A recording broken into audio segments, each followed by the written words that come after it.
नमस्कार व्यूअर्स, आप सभी का स्वागत है रेडियो द्वारका में। और हमारे जो सवालों का सिलसिला है अमोघ लीला प्रभु जी के साथ शुरू है। और आज हम आए हुए हैं इस्कॉन ईस्ट ऑफ कैलाश में।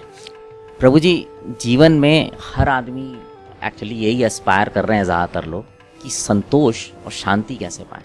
हाँ, तो इसका कोई तरीका है? ठीक है। संतोष और शांति ये दोनों भाई बहन हैं, ठीक है। दोनों साथ साथ ही रहते हैं। तो संतोष होगा अगर आपके जीवन में सेटिस्फैक्शन है, तो शांति होगी यानी पीस होगी। और पीस है इसका मतलब कहीं ना कहीं संतोष भी है। तो इससे दोनों भाई बहन हैं और दोनों भाई बहनों का होना आवश्यक है। लेकिन ये भला कैसे आएगा? अगर हमारी सारी आवश्यकताएं मीट हो जाती है ना, देन हमारे जीवन में संतोष आता है। कहते हैं मेरी सारी आवश्यकताएं पूरी हो गई। यस।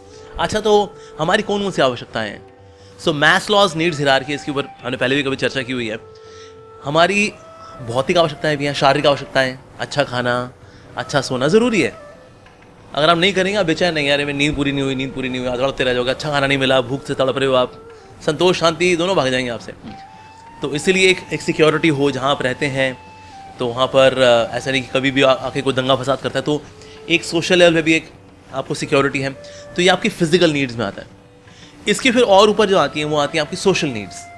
इन लोगों से मिलना, ए हाय हेलो कैसे हो, और क्या चल रहा है लाइफ के अंदर, कुछ अपने गुफ्तगू करना, कुछ मन की बात खोलना, कुछ किसी की मन की बात सुनना, अकेले में बैठना, कुछ खाना पीना साथ में। तो ये हमारे सोशल नीड्स हैं। अगर ये भी पूरी नहीं होती तो भी हम बड़े खोखले से रहते हैं, शांति नहीं रहती मन में। तो ऐसा भी होना चाहिए हमारे पास, ठीक है जी। इसके ऊपर और आती है हमारी इंटेलेक्चुअल नीड्स, यानी कुछ नया सीखना। कुछ नया नहीं सीखते ना तो भी लाइफ में एक तरह से बड़ा मैकेनिस्टिक सी लाइफ हो जाती है। तो उसको बोलते हैं इंटेलेक्चुअल नीड। इसके ऊपर फिर होती है ईगोइस्टिक नीड, को हमें पहचाने। जैसे मान लो अगर आपने कुकिंग अच्छी की, तुमने बोला अरे माता जी क्या कुकिंग करते हो आप, मतलब आपके हाथ में तो जादू है। या जैसे कॉर्पोरेट्स में R&R होते हैं, rewards and recognition, the best performer of the month, the star performer of the quarter, उस तरह से वो मिलते हैं। कहते हैं वाह यार। तो रिकॉग्नाइज करना ये हमारी एक नीड है। अगर कोई नहीं करता, मतलब यार कोई देखता ही नहीं, हमें कोई पहचानता ही नहीं यार। हाँ, मैंने काम की कदर नहीं है। काम की कदर नहीं है, लो यार कोई हमें देखता पहचानता नहीं है। हमने तो यूट्यूब पे वीडियो डाला था, किसने लाइक नहीं किया, किसने कमेंट नहीं किया। मैंने तो फेसबुक पे कुछ डाला था, किसी ने उसको रिकग्नाइज नहीं किया, कोई कमेंट बाजी नहीं की। क्या यार, तो कोई रिकग्नाइज करे, उससे हमारी ईगोइस्टिक नीड पूरी होती है। तो ये भी हमारी नीड है। तो ये सारी नीड पूरी होनी चाहिए। लेकिन ना ये सब नीड पूरी होने के बावजूद भी अक्सर व्यक्ति संतुष्ट नहीं होता। आप देखो दुनिया में ऐसे कई लोग हैं जिनकी सारी नीड पूरी हो चुकी है। खाना पीना है, हाँ जी। दोस्ती यारी है, हाँ जी। इंटेलेक्चुअल नीड पूरी हो रही है, हाँ जी। हम कुछ ना कुछ नया पढ़ते रहते हैं, एवरी वीक कोई नई किताब पढ़ते हैं। ईगोइस्टिक नीड, अरे हम बॉस हैं, चेयरमैन है जी कंपनी के, CEO हैं हम, नाइस। संतोष है लेकिन अरे संतोष तो नहीं है जी। संतोष अंकल तो कभी आए नहीं, और शांति आंटी भी नहीं आई। अब क्या करें? तो इसमें फिर सबसे ऊपर की एक जो नीड आती है उसको बोलते हैं स्पिरिचुअल नीड, हमारी आध्यात्मिक आवश्यकता। और ये नीड जो है सारी आवश्यकताओं की कोर है। जैसे आप एटम होता है ना, एटम के बीच में उसका न्यूक्लियस होता है, तो पूरा जो बाहर होता है वास्तव में उस न्यूक्लियस की वजह से होता है। तो इसीलिए हमारी सारी आवश्यकताओं का जो कोर है, जो न्यूक्लियस है, वो है हमारी आध्यात्मिक आवश्यकताएं। अगर हम इसको पूरा नहीं करेंगे तो आपकी बाकी सारी आवश्यकताएं पूरी हो जाएं।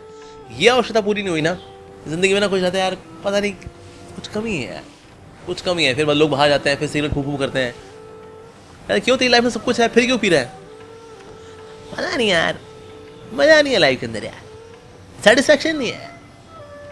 क्योंकि वो इस नीड को एक गलत चीज से, यानी धुएं से भरना चाह रहा है। तो शायद धुएं से वो सेटिस्फाई हो जाएगा ना सर, ना। जब तक वो नीड पूरी नहीं होगी आपके जीवन में सेटिस्फैक्शन आएगा ही नहीं। बल्कि ये जो नीड है, आध्यात्मिक नीड, ये इतनी इंपॉर्टेंट है कि अगर आपकी ये नीड पूरी हो रही हो और बाकी नीड्स में ना कोई थोड़ा सा झोल हो जाए, मान लो आपको खाने पीने को कभी नहीं मिला कुछ, ठीक है जी, या फिर आपके आसपास कोई नहीं जो आपसे घुले मिले, अगर नहीं भी, even then will be satisfied. या संत महात्मा पुरुष होते हैं जो कि वाकई में संत हैं, नकली वाले संत नहीं है, स्टिल दे आर सेटिस्फाइड। कहते हैं आपके पास घर बार भी नहीं है, 20 बच्चे भी नहीं है, तो फिर भी आप संतुष्ट। कहते हैं हाँ प्रभु है, प्रभु का नाम है, बस दैट्स इट। तो इसीलिए ये जो स्पिरिचुअल नीड है, इसका पूरा होना सबसे अधिक आवश्यक है। ऑल हम ये नहीं कह रहे बाकी नीड्स को कॉम्प्रोमाइज़ करें, बाकी नीड्स पर भी ध्यान देना चाहिए, अच्छा खाना पीना, सोशलाइज करना इत्यादि करना चाहिए। लेकिन स्पिरिचुअल नीड को अक्सर जब लोग पूरा नहीं करते, या इसको रखते हैं कि बुढ़ापे के लिए, आफ्टर रिटायरमेंट करेंगे इसको, तो जीवन ना बीत जाता है, फिर ऐसे ही बीत जाता है। हमको लगता है बच्चे ब्याह लें, किस्तें चुका लें, उसके बाद फिर करेंगे। अब बच्चे तो ब्याहते रहेंगे, आजकल बच्चे वैसे लेट मैरिजेस कर रहे हैं। 30-35 पहले तो कोई सोचता भी नहीं मैं मैरिज करूँ, तो वो भी बूढ़ो होके आप मैरिज करेगा, शादी करेगा, आप और ज़्यादा बूढ़ो होकर सोचेंगे अब चलो कुछ करते हैं, चलो मंदिर में चलते हैं जी स्पिरिचुअल नीड पूरा करने के लिए। पर आपको पूरा जीवन तो एक डिससेटिस्फैक्शन में निकल गया, असंतोष में निकल गया। तो इसलिए कहीं ना कहीं ये सेल्फ डिसेप्शन है, ये खुद को धोखा देना है वास्तव में, कि हम लोग अपनी जो स्पिरिचुअल नीड है, जो core of all the needs है और बहुत इंपॉर्टेंट नीड है, उसको इग्नोर करते हैं, उसको पोस्टपोन करते रहते हैं। तो उसको भी पूरा करेंगे, then you immediately experience satisfaction, आपकी जीवन में शांति तुरंत आएगी। ऑल तो मैं ये नहीं कह रहा कि उतार चढ़ाव नहीं रहते, कर्मों का लिखा छुपा सबका है जी, उतार चढ़ाव सबके आएंगे, सुख दुख लाभ हानि यश अपयश सबका आता है, लेकिन आप अच्छे से झेल जाएंगे उसको, बिकॉज आपकी जो स्पिरिचुअलिटी है ना, आपकी जो भक्ति है, वो आपको बड़ी शक्ति देती है।